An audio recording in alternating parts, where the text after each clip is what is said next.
पुराण की कथा कहती है, भगवान शंकर का चरित्र कहता है, शिव तत्व कहता है। भगवान शंकर का पवित्र चरित्र कह रहा है, भगवान शंकर का पावन चरित्र वर्णन करता है। मान लो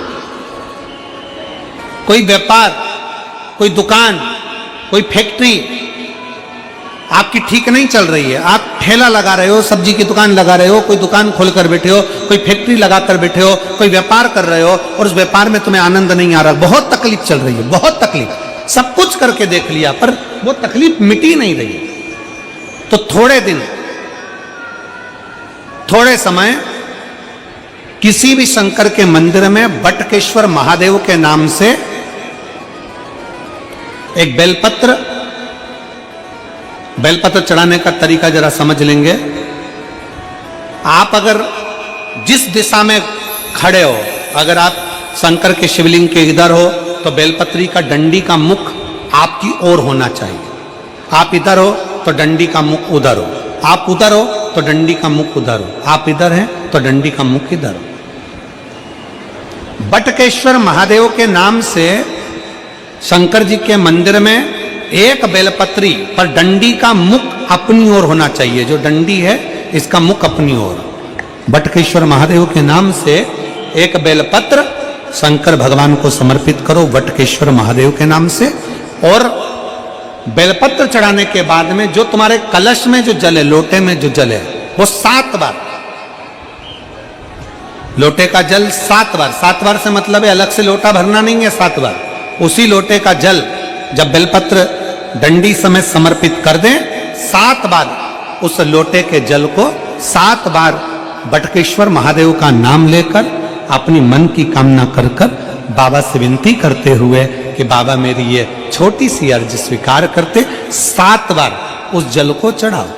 लगातार कम से कम आप 15 से 20 दिन तक लगातार बटकेश्वर महादेव के नाम से चढ़ाओगे, ऐसी कोई दुकान और फैक्ट्री नहीं तो चले नहीं और आगे बढ़े नहीं और काम सुलझे। बटकेश्वर महादेव, भगवान शंकर का ये नाम, भगवान शिव का ये स्तुति, भगवान शंकर का ये नाम बटकेश्वर महादेव। स्वयं भगवान शंकर ब्रह्मा जी का जब सिर कटकर बड़का पेड़ बन जाता है और उस पेड़ के नीचे, वृक्ष के नीचे शंकर भगवान विराजमान हो जाते हैं, शिव जी उसके नीचे विराजमान हो जाते हैं, उसी का नाम बटकेश्वर महादेव पड़ा। बटकेश्वर शंकर भगवान ने कह दिया, दक्ष प्रजापति तुमने बम बम बोलकर मेरी स्तुति करी है, मैं वर देता हूं जो मेरे मंदिर में आकर बम बम बोलेगा मैं समझ जाऊंगा कि मेरा ससुर आया है, मैं समझ जाऊंगा।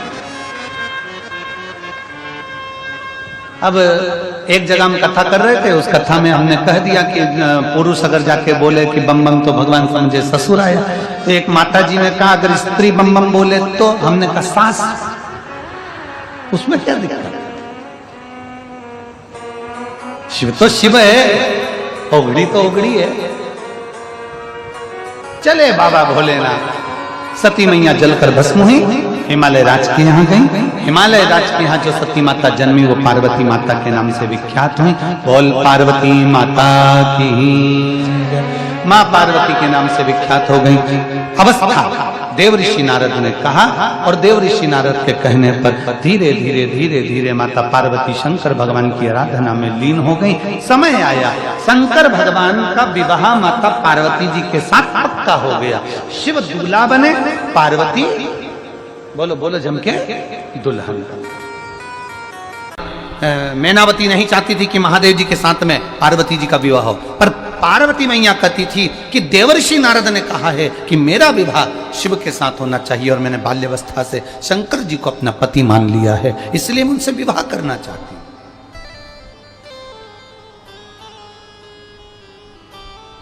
क्या है शिव जी के पास में?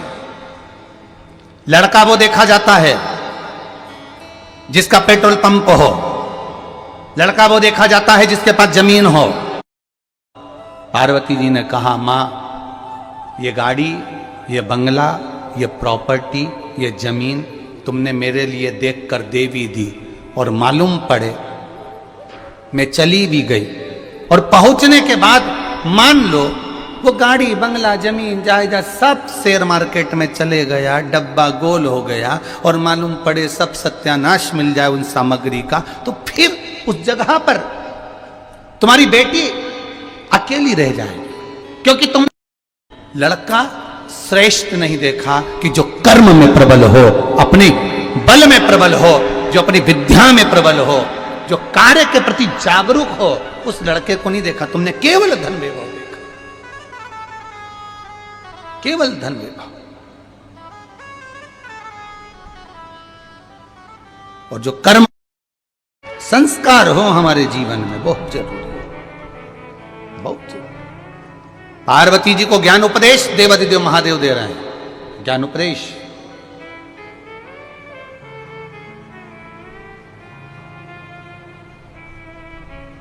और पार्वती मैया उस उपदेश को पाकर आज प्रसन्न हो गई। विवाह हुआ, मां जगत जननी नंदी पर सवार होकर शंकर भगवान के साथ में कैलाश धाम पहुंच गई। समय आया, शंकर भगवान के तेज पुंज को ले जाकर गंगा जी को दे दिया। गंगा जी की धारा से 6 पुत्रों का प्रागट्य हो गया, षडानंद कार्तिकेय का जन्म हो गया। गंगा जी को मालूम पड़ा तो गंगा जी ने जाकर क्रोध किया, क्रोध कर अग्निदेव सूर्यदेव को शापित किया। गंगा के जल से अपने पुत्र कार्तिकेय को लेकर आ गई षडानंद। जब षडानंद कार्तिकेय जी प्राप्त हो गए, षडानंद कार्तिकेय जब मिल गए, आ गए, तब उस समय पर कार्तिकेय के आने के बाद मां पार्वती जी ने कहा अब तुम जाओ और तारकासुर का संहार करो। पर एक बात का स्मरण तुम्हारे भीतर रहे, जिस तारकासुर को तुम मारने जा रहे हो, तारकासुर के हृदय में शिव बसा हुआ है, भगवान शंकर बसे हुए हैं।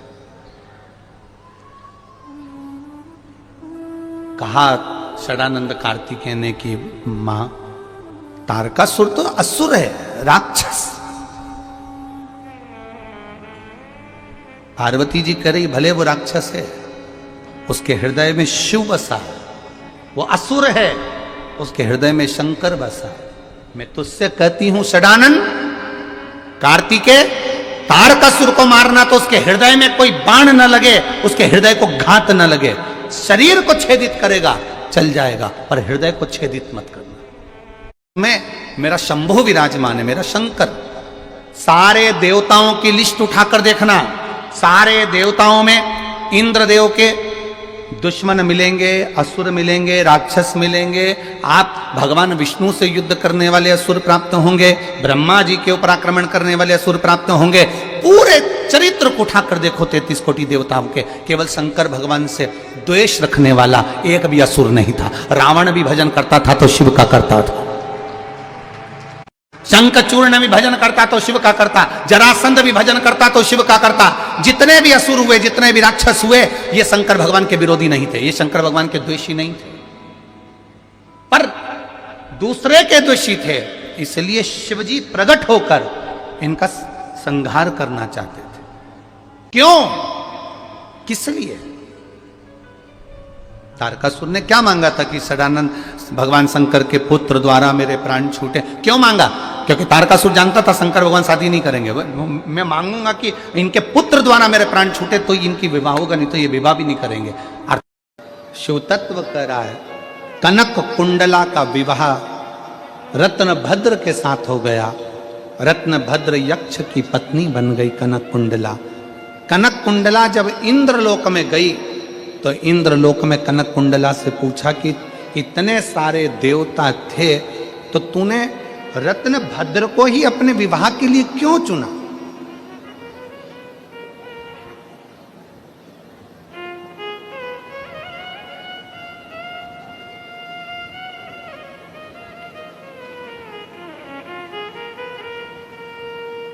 ऐसा क्या दिखा तुझे रत्न भद्र में, उस यक्ष में, जो तूने रत्न भद्र को विवाह के लिए चुन लिया?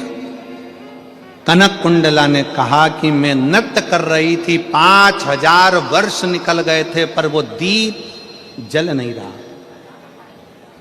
रत्न भद्र ने पार्थिव शिवलिंग का पूजन करा, उसकी जो निर्माल्य था वो उड़कर आया और शरीर को लगा, शरीर को लगा।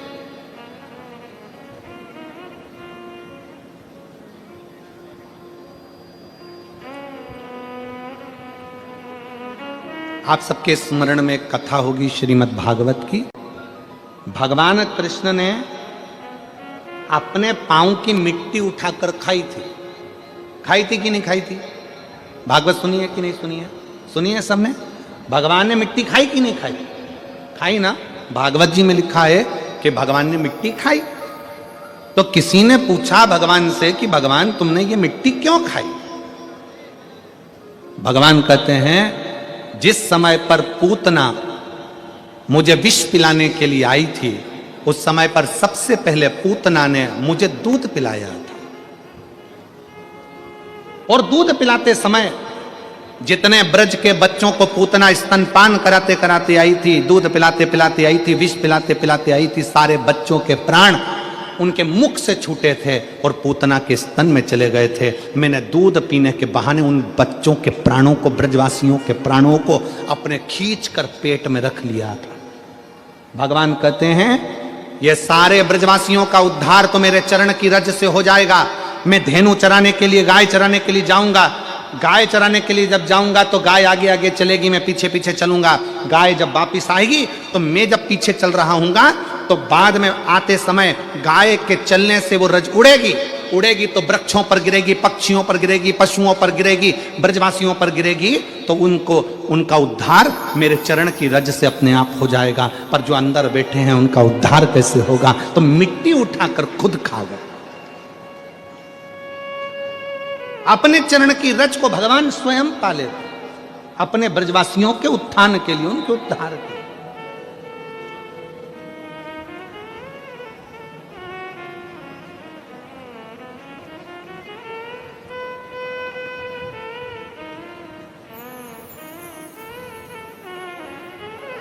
अब जब आप सब भी यहां से उठ के जाते हो ना, सब उठ के जाते हो ना, जब तो जाते जाते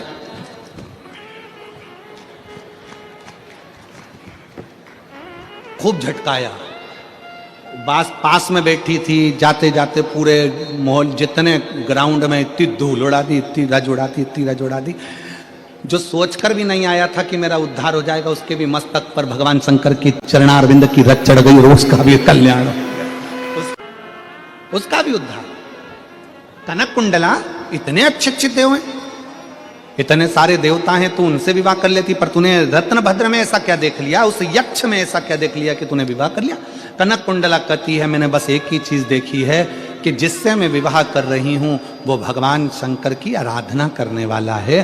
उसके चढ़ाए गए थोड़े से निर्माल्य से मेरा जीवन सार्थक हो गया, तो इसलिए मैंने उससे विवाह करने का विचार कर लिया।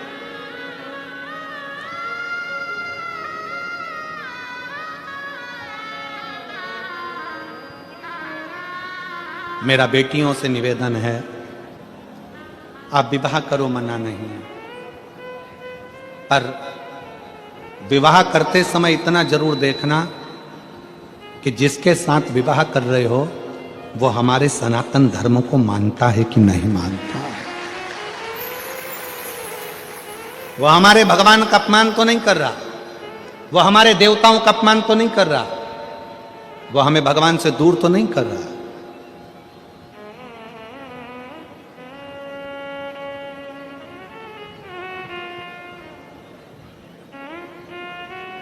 अपने देव का अपमान तो नहीं कर रहा, शिव तत्व कह रहा। कनक कुंडला ने रत्नभद्र से विवाह कर लिया, शादी हो गई, निकल गए कई साल, पर बच्चे का जन्म नहीं हुआ। कनक कुंडला के घर में बच्चा नहीं हुआ, संतान नहीं हुआ। कई बार व्यक्ति प्रयास करता है, एक बार पशुपति व्रत करा, 2 बार पशुपति व्रत करा, 3 बार पशुपति व्रत करा, 1 बार सफेद आंकड़े की जड़ बांधी, तुमरुका जी का नाम लेकर 2 बार बांधी, 3 बार बांधी, 4 बार बांधी, नहीं हुआ। मनुष्य की देह मिले तो 3 चीजों से बचना। पहले नंबर पर है कर्ज, दूसरे नंबर पर है क्लेश और तीसरे नंबर पर है कलंक। यदि संसार में जन्म मिले तो इन 3 चीजों से बचने का प्रयास करो। पहले नंबर पर है कर्ज।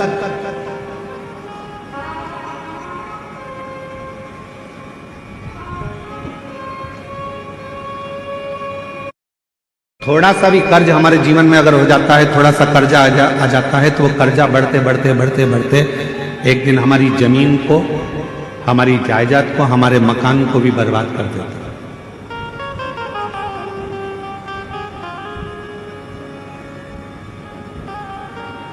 मेरे छत्तीसगढ़िया रहवासियों से पहले भी निवेदन करा था भिलाई में, और आज फिर छत्तीसगढ़िया के रहवासियों से निवेदन करूंगा, मेरे छत्तीसगढ़ के रहवासियों से कहूंगा कि अपनी जमीन को बेचकर शहर जाने का प्लान मत बनाओ, बल्कि अपनी गांव को इतना उज्जवल बनाओ कि शहर का आदमी भी तुम्हारे गांव को देखने के लिए पहुंचे। 3 चीजों से बचना चाहिए। पहले नंबर पर है कर्जा, दूसरे नंबर पर है क्लेश, तीसरे नंबर पर है कलंक। ये 3 चीजें जब व्यक्ति के जीवन में अगर हो जाती है तो पूरा जीवन बर्बाद हो जाता है, पूरा। पहला बच्चों कर्ज से। 10 रुपए भी किसी का अगर कर्जा है तो वह हमको एक ना एक दिन डुबो देगा, इसलिए कर्जे से बचने का प्रयास करो। आज हो क्या रहा है, लाओ हम तुम्हें कर्जा दे देंगे। बड़ी बड़ी कंपनियां खुली हैं, बड़े बड़े बैंक खुले हुए हैं, जो दिन रात मोटरसाइकिल पे अपने अपने फ्लेक्स लगाकर दिन रात कहते हैं लो एक दिन में हम लोन देते हैं। गाड़ी पर लोन ले लो, मकान पर लोन ले लो, जमीन पर लोन ले लो, लोन ले लो, लोन ले लो, पैसा ले लो, पैसा ले लो। आज क्यों देने को तैयार बैठे? वो चाहते हैं कि आप थोड़ा सा लोन लोगे, धीरे धीरे वो चुका नहीं पाओगे तो एक दिन तुम्हारी जमीन भी चली जाएगी, मकान भी चले जाएगा, और मालूम पड़ा एक दिन जो रखा हुआ धन है वो पूरा बर्बाद हो जाएगा। समझ की जरूरत है। कबीले में रह रहे हो, कोई क्लेश नहीं होना चाहिए, आपस में थोड़ा साझा बनाकर, थोड़ा सा।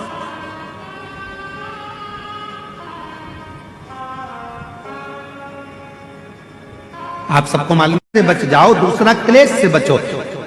हफ्ते में, महीने में एक दिन ऐसा बनाओ जिस दिन मेरे घर के पूरा परिवार एक जगह पर एकत्रित हो, भोजन करें, साथ बैठे, साथ बैठकर अपने परिवार की चर्चा। हम ये भी नहीं कहेंगे कि तुम किसी परमात्मा की आराधना करो कि साधना की आराधना, आप तो साथ बैठो, अपना मनन चिंतन करो कि हमें अपने घर को कैसे संवारना है, हमें अपने परिवार को कैसे संवारना है, हमें अपने बच्चों को उच्च शिक्षा कैसे देना है, हमें अच्छी चिकित्सा कैसे देना है। हम कहीं आडंबर में तो नहीं फंस रहे, क्लेश से। और तीसरे नंबर पर कहा कलंक से बचो।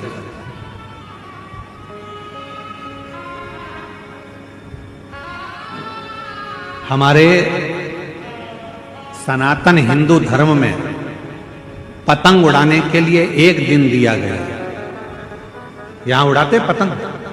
अरे बोलो, शिव महापुराण की कथा कहती है कोई उन्नति की सीढ़ी पर चढ़ रहा है तो उसको चढ़ने दो, बढ़ने दो, उसको काटने का प्रयास मत करो, क्योंकि हम सब सनातनी हैं। सनातनी काट का नहीं है, सनातनी जोड़ का। 4 चीजें कभी मत तोड़ो जीवन में। कितनी चीजें? 4। पहला रिश्ता, दूसरा किसी का दिल, हृदय, तीसरा वचन जो दिया वो ना तोड़ा जाए, और चौथा विश्वास। मेरे शंकर की कथा कहती है ये 4 चीज में से अगर कुछ भी एक अगर आपने किसी का तोड़ा है तो संभलने में बहुत समय लग जाता है, बहुत समय। रिश्ता कितना भी बेकार हो, हाँ ठीक है, इन्होंने अपनी प्रॉपर्टी खा ली, इसने अपनी जमीन रख ली, इसने अपना प्लाट रख लिया, इसने अपना पैसा रख लिया, इसने अपना सामान रख लिया, सास का पूरा जेवर रख लिया, ये सामान लेकर चले गया, ये इसने ये कर लिया, इसने धन रख लिया। फिर भी निवेदन है कुछ भी हो पर रिश्ता कभी समाप्त मत करो, रिश्ता कभी मत तोड़ो, क्योंकि धन वापिस कभी ना कभी प्राप्त हो जाएगा, पर जो प्रेम का रिश्ता है वो फिर वापिस नहीं मिल पाएगा। संबंध जरा सी देर में रिश्ता तोड़ लेते हैं लोग। इसने पैसा रख लिया, हमारा हक रख लिया, हमारा धन रख लिया, हम इससे बोलेंगे नहीं। किसी ने तेज आवाज में बात करी, मैं तो तुमसे बात नहीं करूंगा। किसी ने कुछ बोला, मैं तुमसे बात नहीं करूंगा। अरे क्यों रिश्ता तोड़ते हो? जरा जरा सी बात में कोई सुपाड़ियां खा के फेंक दोगे? तोड़ना नहीं है, जोड़ने की बात करना है। महाराज, एक किसी का हृदय मत तोड़, किसी का भी हृदय, ठीक है।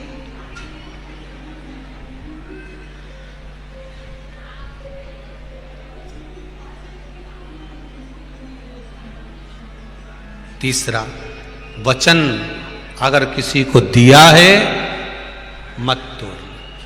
और चौथा, विश्वास, भरोसा कभी ना तोड़िए। बड़ी मुश्किल से विश्वास जागृत होता है साहब, बड़ा मुश्किल से विश्वास प्रबल होता है, और उसको अगर तोड़ दिया जाए तो फिर जोड़ना मुश्किल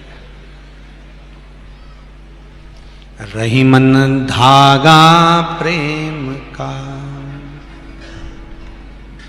टूटे गांठ पड़ जाए। महाराज, वो टूटा कि उसमें गांठ पड़ गई।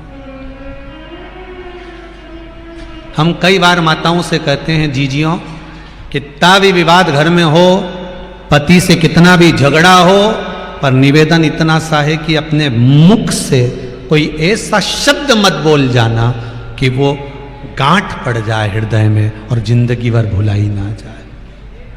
और पतियों से भी निवेदन है, पुरुषों से भी निवेदन है, कितने भी डिप्रेशन में रहना, कितने भी टेंशन में रहना, चाहे मार्केट का हो, चाहे व्यापार का हो, चाहे धन का हो, चाहे सत्ता का हो, पर अपनी वाणी ऐसी घर में मत बोल देना कि किसी का हृदय टूट जाए। आप रखो, ये सब चीजें तो जीवन में चलती रहती है। शंकर जी को कितना दुख था साहब, कौन जान सकता है। कंठ में विष भरा था, उसके बाद भी गंगा को सिर पर रखा था, और कभी मुख से एक शब्द टेढ़ा नहीं कहा। लोगों ने शंकर जी को आड़ा टेढ़ा बोला, पर वो नहीं बोला आज तक। इतना कंठ पर विष होने के बाद तो लोग तो कड़वा बोलते हैं, पर इससे तो मिट्ठू अच्छा। वो मिट्ठू होता है ना, तोता, हरी मिर्ची खाता और राम राम बोलता। मिर्ची खाने के बाद भी मिट्ठू, तोता मीठा बोलता है। और इंसान रोज गुलाब जामुन खाए तो भी ऐसा बोले कि झगड़ा हो जाए। इतना मीठा खाने के बाद भी इतना अड़ा टेढ़ा बोले जिसका बन, क्या मतलब का। किसी भी छठ के दिन, चाहे अंधेरी की छठ हो, चाहे उजाले की छठ हो, किसी भी छठ के दिन अगर षडानंद कार्तिकेय जी महाराज का नाम लेकर 6 बेलपत्र और उस 6 बेलपत्र पर 6 दुर्वा, 6 पुष्प, 6 अक्षत के दाने रखकर षडानंद कार्तिकेय बाबा के स्मरण कर कर शिवलिंग की जो जलाधारी है, उस जलाधारी पर जहाँ अशोक सुंदरी का स्थान है, उसी के पास में कार्तिकेय जी का स्थान है। किसी भी छठ पर यदि आप बाबा को वो बेलपत्र, वो दुर्वा, वो पुष्प, वो अक्षत का दाना 6 समर्पित करते हैं, किसी भी छठ के दिन, षष्ठी के दिन स्कंद भगवान का नाम लेकर, स्कंदेश्वर बाबा का नाम लेकर, कार्तिकेय बाबा का नाम लेकर यदि समर्पित करते हैं, तो जिंदगी में कितना भी कर्जा हो, वो कर्जा 3 महीने के अंदर समाप्त होता ही है। कितना भी कर्जा, साथ में आपका परिश्रम, साथ में आपकी मेहनत और आपकी दृढ़ता। क्या होता है, लोग सोचते हैं कि हमने शंकर जी को बेलपत्र समर्पित कर दी तो कर्जा चूकेगा, पर साथ में मेहनत भी करना। अगर आप मानते हैं कि पूरी कथा का इसमें कई दुनिया के कई लोग हैं, हमारी कथाओं को आधा काटते हैं, आधा भेज देते हैं। गुरुजी ने कहा कि बेलपत्र पर शेद लगाकर चढ़ाओ, पर गुरुजी ने साथ में कहा कि रात दिन एक करो, पढ़ाई पूरी करो, आधी बात काट देते, आधी बात दिखा दे, पर उसका हमको कोई फर्क नहीं पड़ता है। आग लगे बस्ती में अपन रहो, उसका हमको कोई फर्क नहीं पड़ता,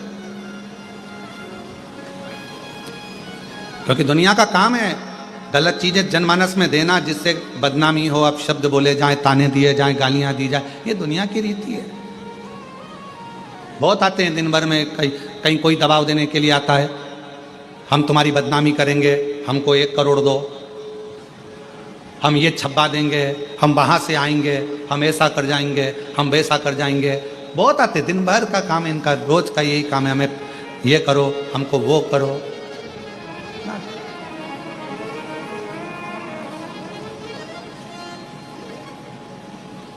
शिव तत्व है, दबाव देने वाले ढेर मिलेंगे, अपशब्द कहने वाले ढेर मिलेंगे, ताना देने वाले ढेर मिलेंगे, पर आप अपनी पूर्ण ऊर्जा के साथ में शिव महापुराण की कथा कहती है, 6 बेलपत्र, 6 पुष्प, 6 दुर्वा, 6 चावल के दाने और साथ में अपना परिश्रम पूर्ण करो। छठ के दिन स्कंद भगवान का नाम लेकर, स्कंदेश्वर का नाम लेकर भगवान शंकर के जलाधारी पर समर्पित करो, शिव जी से प्रार्थना करो और अपनी मेहनत को 4 चांद लगाओ, कर्जा चूकेगा जरूर, समाप्त जरूर।